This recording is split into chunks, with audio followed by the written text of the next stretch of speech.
Hey guys, William Pulfer-melville here, and happy holidays. Now, if you didn't know already, I'm a huge fan of a lot of old British shows, as well as some British shows from the early 2000s. And if you know me, as well as some work I've done for that I've done for Sodor Railway for Sodor Railway Studios, then you would know that one such show that I do like is Roary, the racing car. And I have to say, there isn't a bad episode. Well, actually, there might be two bad episodes. And yeah. And I think Sodor Railway Studios will know exactly what those episodes are I'm talking about. But one such, and interestingly enough, this show has used all different types of episodes you can expect. But one such episode that never was made about Roary the racing car was a Christmas special. And why was that? Well, if I am to speculate, it may be what a lot of shows made for a preschool audience were doing at the time, and that's that they weren't allowed to, well, they didn't have any holiday-related episodes, or if they did, then they were forced to basically have the characters refer to it as the winter holidays. This was prominent during the hit era of Thomas, where for some reason, although it was obvious that the characters were celebrating Christmas, the word Christmas couldn't actually be used. This was an act in hope to, from what I understand, I believe this was likely done to appeal more to children who don't celebrate Christmas, i.e. those who are Jewish, Muslim, etc. So Roary the racing car didn't get a Christmas special, probably for that reason. But today I'm going to talk about what if Roary the racing car did have a Christmas special. Well, here's my idea for a Roary the racing car Christmas special. So, the special opens up a few days before Christmas, and the cars are excited because Mr. Carburettor has organised a charity race for the cars to take part in. And this race is to raise money for charity for Christmas.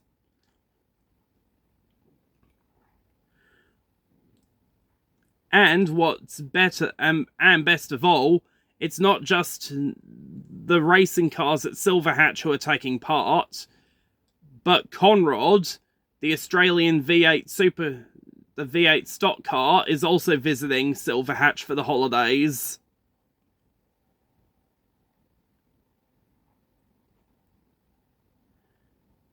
And not only that, but everyone else has already made plans for what they're going to do for Christmas. It's revealed that Mr. Carburettor will be spending Christmas at Mamma Mia's mansion, as he does every year. Marsha has explained that she will be spending Christmas with her mother and her younger brother, PC Pete. And Farmer Green is said to have invited his family over to his farm for Christmas dinner. Even the animal inhabitants of Silverhatch, Malcolm and Flash, have plans. Flash mentions that he's going to the next town over to visit his family, who live in a burrow in a forest nearby one of the nearby towns. And Malcolm says that he's actually visiting his cousin, who is a hedgehog. as it so happens, as he points out.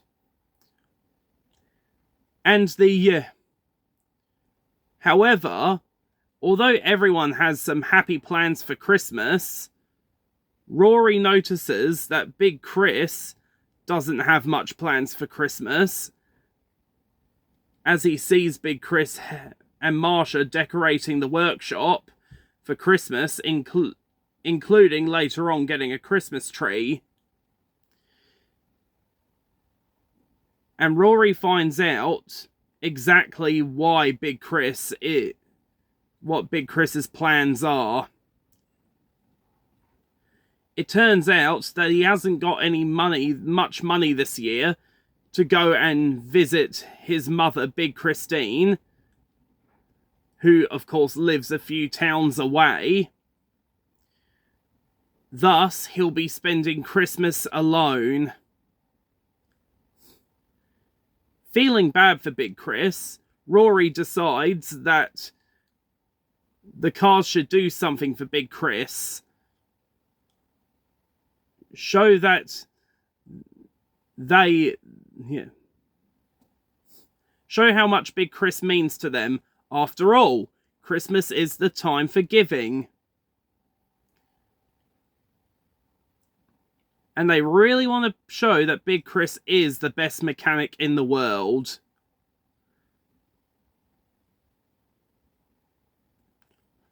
So, later that day, the cars go with Big Chris and Plugger to the forest to cut down a tree for the workshop.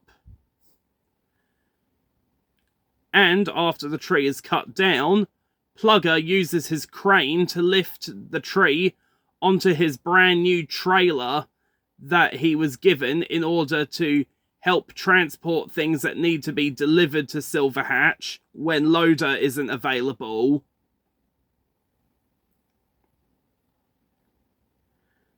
They return to the workshop and the cars help decorate the tree and the workshop. Roary wonders who could help them in their surprise for Big Chris.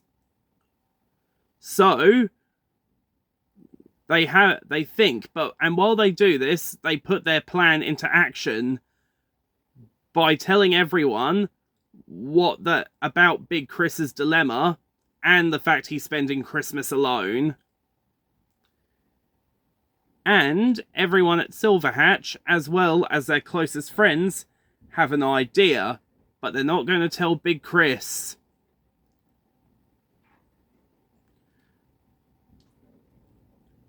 However, more trouble happens when a snowstorm knocks down the telephone lines, so there's no phone connection to Big Christine, so she can't actually get the message on their plans.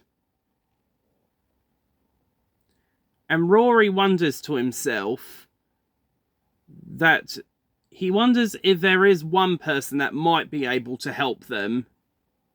That, of course, being Father Christmas himself. So Roary decides to write his letter to Santa. However, by the time he finishes writing it, saying how much Big Chris needs the help that he can get, it's already Christmas Eve, in which Big Chris says, "Oh, I don't know, Roary. Looks like it might be a bit too late for the post." So Roary is sad about the whole thing, as he thinks that Big Chris won't get a happy Christmas after all. Soon, Christmas Eve arrives, and the day of the charity race starts.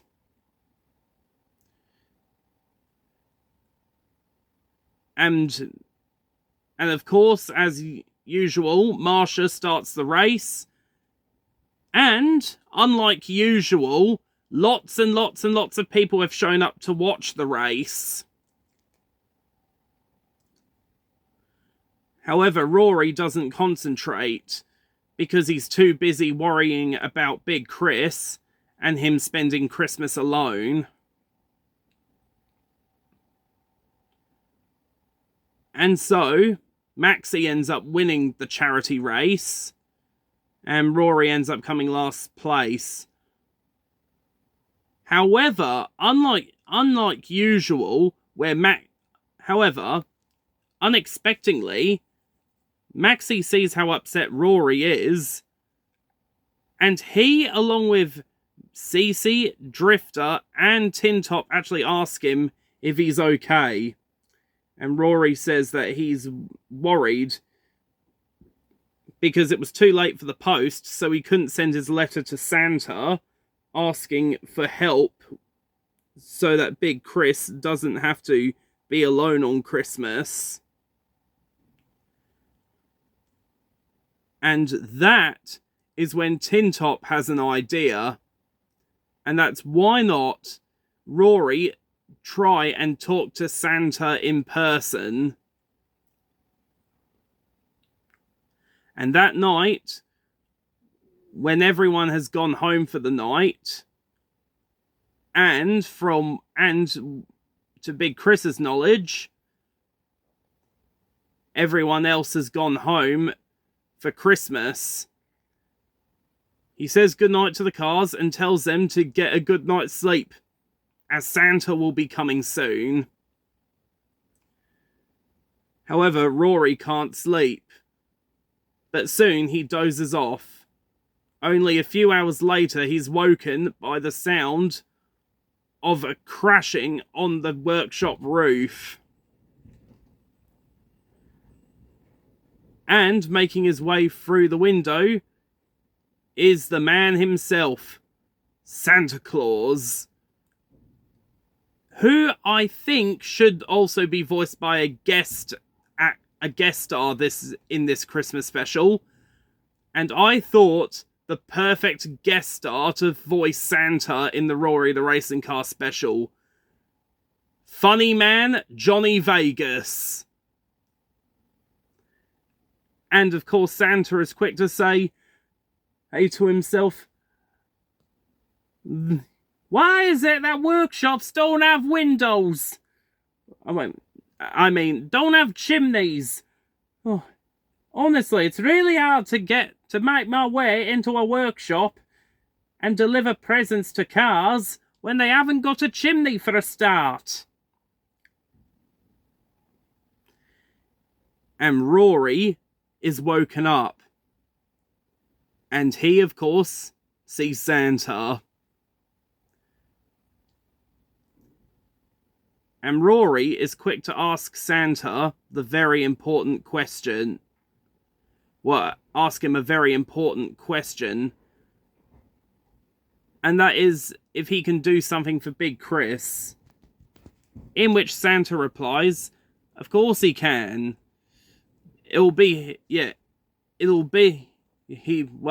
like, well, I could try, but I can't make any promises, mind.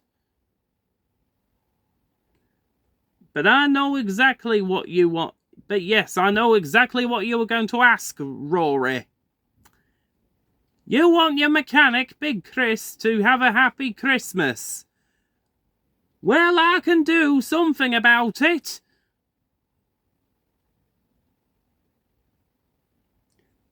Oh, and one more thing. Make sure you don't tell anyone that you saw me, or else they'll give the game away. Roary promises, and with that, Santa leaves the presents for the cars under the tree and makes his way to Rusty, where he ends up decorating Rusty with festive decorations, and not only that, but leaves a note for Big Christine when he makes his way to her house, inviting her to Silverhatch to spend Christmas Day with her son. The next day, everyone wakes up, and the cars are quick to rush to the tree and open their presents. And these are what they got. Maxie got a new spoiler. Actually, no. Maxie got a new pair of sunglasses. as he noted, his old ones were getting, well, a bit too old. Cece got a new feather duster to replace hers that got ruined from a few months ago. Drifter got a brand new video game for his computer windscreen.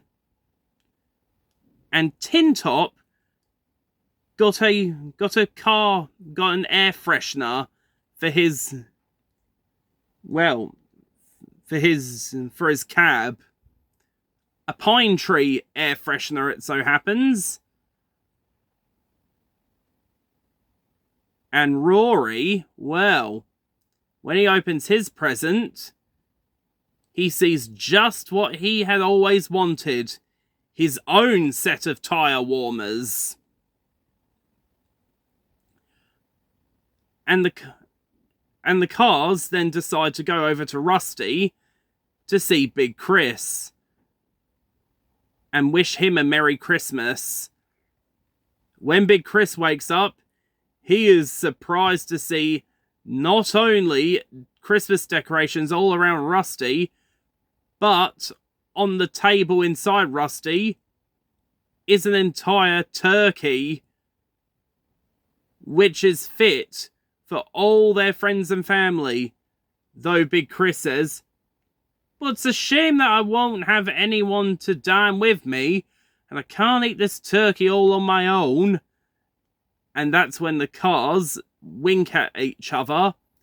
And with that, Big Chris gets another surprise. As there are everyone is there, including Marsha, Mr. Carburetor, Mamma Mia, PC Pete and Nick, Breeze, James, Loader,